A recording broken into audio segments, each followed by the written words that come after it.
Okay, so we're going to go over, let's all just look at our outline for a minute. So this is something that you can write in. You're welcome to take notes. We're going to go over the yoga translations 1 through 4. That's going to take us 3 days. We're really going to get into it. Okay, so we're going to start out with squats, lunges, and back bends. We're going to do forward folds where the swing is at our hips. And then we are going to move into what I call floating Buddha, where the swing is behind our back and the leg loops are at the ankles. And then we're going to get into chillaxin pose, which is where the swing is behind our back and the leg loops are at the knees. So I also included the full training in the outline, so just ignore the intermediate and advanced, but at least you know what it is and what we do, and then this is a very condensed version of what you'll actually find in the manual. And it's just to have a quick reference. But the outline is yours to keep, so feel free to write and take notes and anything like that.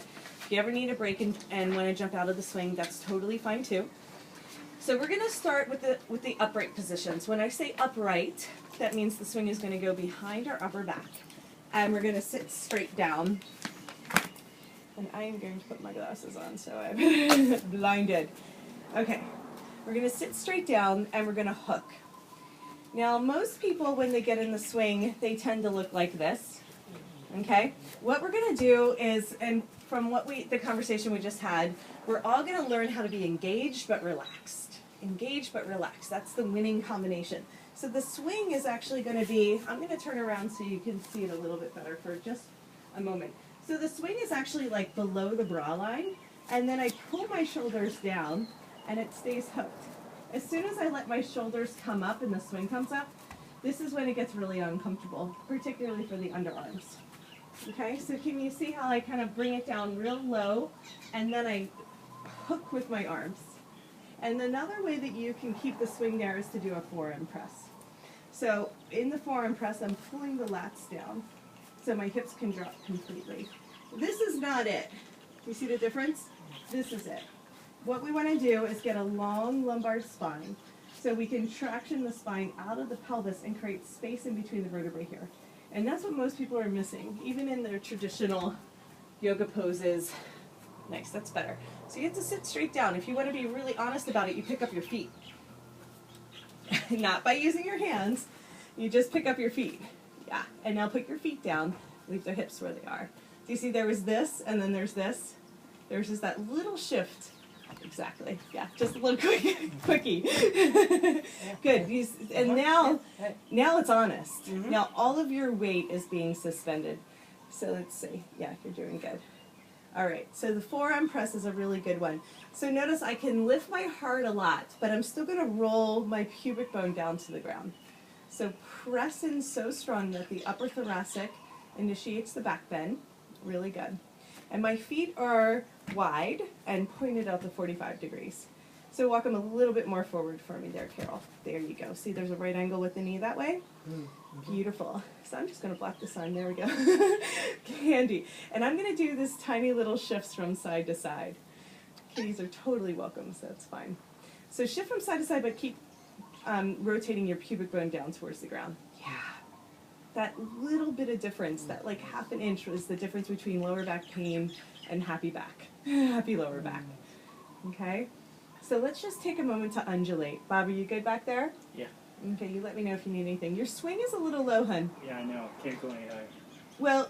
I know that's why you want me to. Yeah, okay. But I wanted to stay here. Yeah, all right. So I'm gonna actually, so for me, I'm a perfectionist. I'll just tell you right now. I like everything perfect. And if somebody's geometry is off, it's the geometry of the room. Does that make sense? Sure. Okay, cool. So this is a good time to go over how we can make adjustments. Okay. And we're just gonna kind of like go through some options here. So let's see. One option is the switch swings, which is a really good option. But let's also, you've already made the little adjustment. So Carol, you had this question as well. Mm-hmm. Okay, and you can put it right on the iHook too. So I made the swings, and like I said, don't worry about the video. So this is the main one we hang from, right? And then if you have a short ceiling, because I bring them to playgrounds a lot, you can actually hook it below it. Oh, cool. So that's another way to shorten the swing. Okay? And that's what you did already, but I'm just going to bring it up. Yeah. One more. Okay? So let's take this off. And it's always okay to go into the back. Is that an ideal height then for with those swings? I made them for 8-foot ceilings. Like a height from the ground or a height like Well, they should be this you much? know, it's all stretchy, so you want to basically be able to sit with your knees level with your hips. If your knees drop past your hips, then you don't have quite the right geometry for the body. And so these are going to have to come up one too. So right about here, Bob, do you see how this is the nub and then one down? And I'm happy to get you a new swing too. It's totally fine with me to have you try it. Anyway, but let's just I'll watch try it it again. tomorrow. Oh, you mean like now? Well, yeah, you know, it's just, so that's how I would make it. Remember I said I was going to show you, so I'll just show you now. So if we ever ran out of ceiling height, we just take it and we loop it here, and that gives us like another 4 inches at least. Yeah. And mine is good for me. For you, yeah, Okay. because it's new, but it's going to, as it continues to stretch, you can just bring it up. So what I usually do, my thing is that when a swing is in its, like, not brand new, but not like really stretched out, if you stand on your tippy toes and hook it, it's perfect for your body. Ah. Yeah. This is a little high for me. Yeah, yours is stretched out. If you wash it, you'll notice that if you stand on your tippy toes and hang it, it'll be perfect for you. So wash it tonight if you have a chance. Okay. And then we'll hang it again tomorrow, and then you'll see the difference. Oh, here has to go one more down, otherwise that Oh, will pardon be me, higher, yes. Yeah. Thank you for noticing. So yeah, so this is what we do is we check all the Right. equipment too and make sure all the equipment is happy. So should I wash the leg things too? Yeah, yeah, keep it all together, right? Because otherwise then the swing will be tighter than the Yeah. leg loops and we lose the So- geometry. Let's try it again.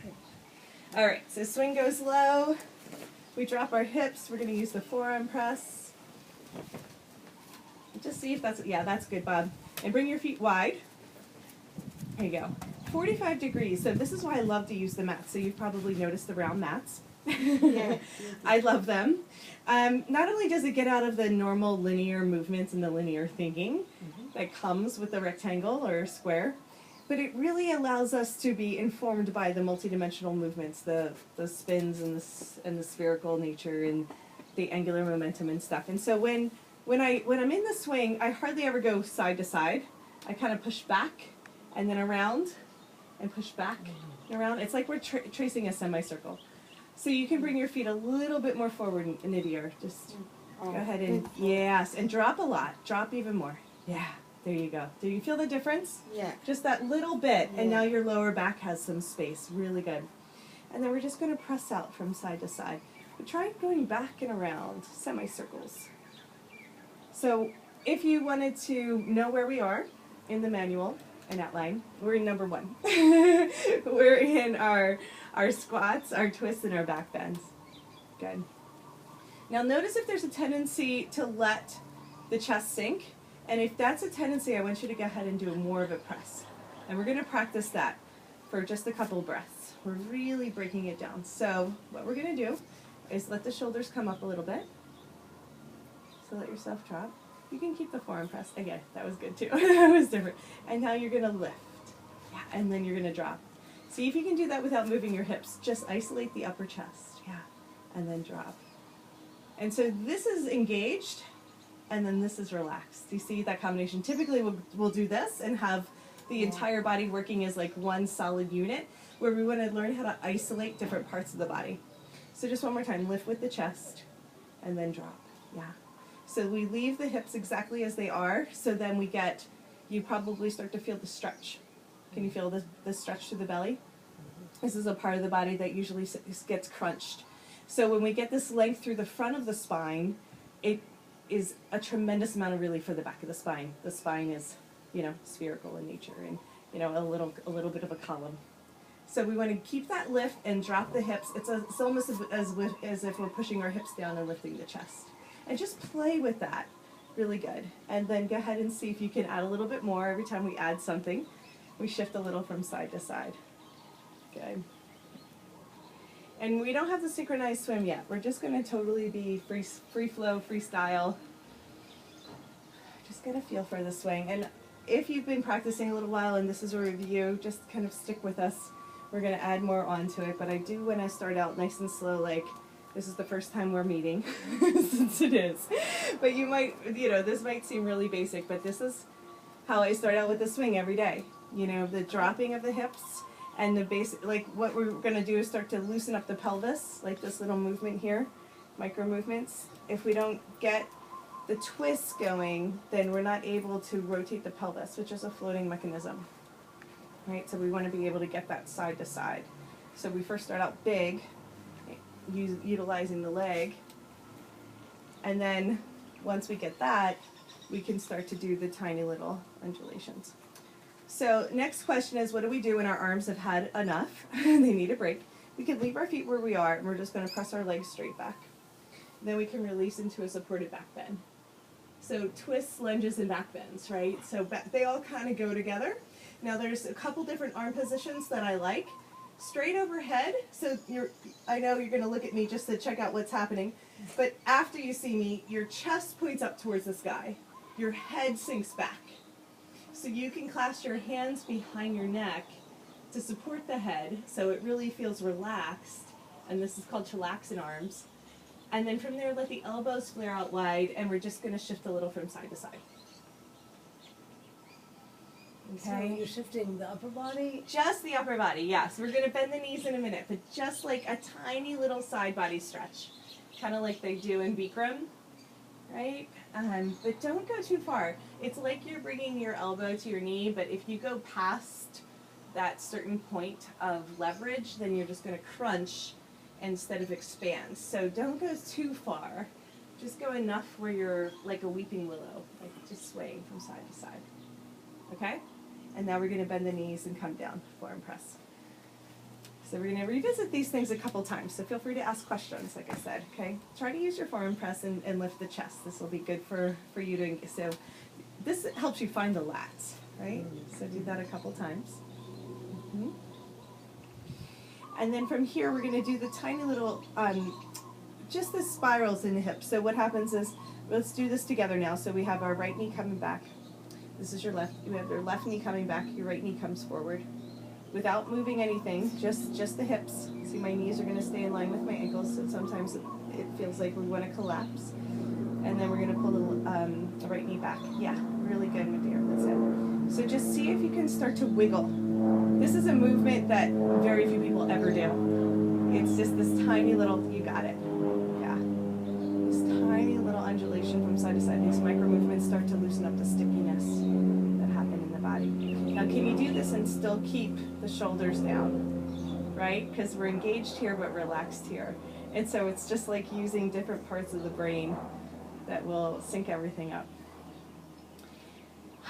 Really good, guys. That all looks good. This is a tough one for people to get, so really good job. Let's go ahead and take pressure off the arms, swim it back. Let's go ahead and clasp the hands. So chest is pointing up towards the sky. Yes. Head is relaxed. So big back bend, swing is behind the heart. And what we're going to do is we're going to bend the left knee. When we bend the left knee, we can bring the elbow a little bit closer to it. So your left. Yeah, there you go. Still keep length in both sides of the body, but notice you can go a little bit further, and then go ahead and bend the right knee. So this is why it's good to have the feet pointed out 45, so Bob, turn your feet out a little bit more. There you go. So the knee doesn't collapse in, the knee is going to stay in line with the ankle. That's good. Good. And then just go ahead and let yourself sway a little bit more. Now you notice with the knee bend, you get a little bit more freedom. With the weeping willow, we can go a little further. So the upper body is really just swaying in the wind. It's the lower body initiating the movement. Good. And coming into supported back bends, heart opening, is amazing and feels so good on the body anyhow. So just take a few breaths to enjoy that. Mm-hmm. Anybody have any questions? You doing good? Yeah, I'm loving it. Uh-huh. Yeah, it should feel really, really good. If we ever need a break or if anything's intense, you just tell me and then we'll make adjustments. So go ahead and come back through the sumo squat. Okay, now we're going to make things a little bit bigger. So we're going to use our leg loops in our hands. It just keeps them from bopping us for one. I'm going to come out to the side so you can kind of move things out of the way a little bit. So I like to really Again, engage here. So this part of the body, I call it the underbelly of the body,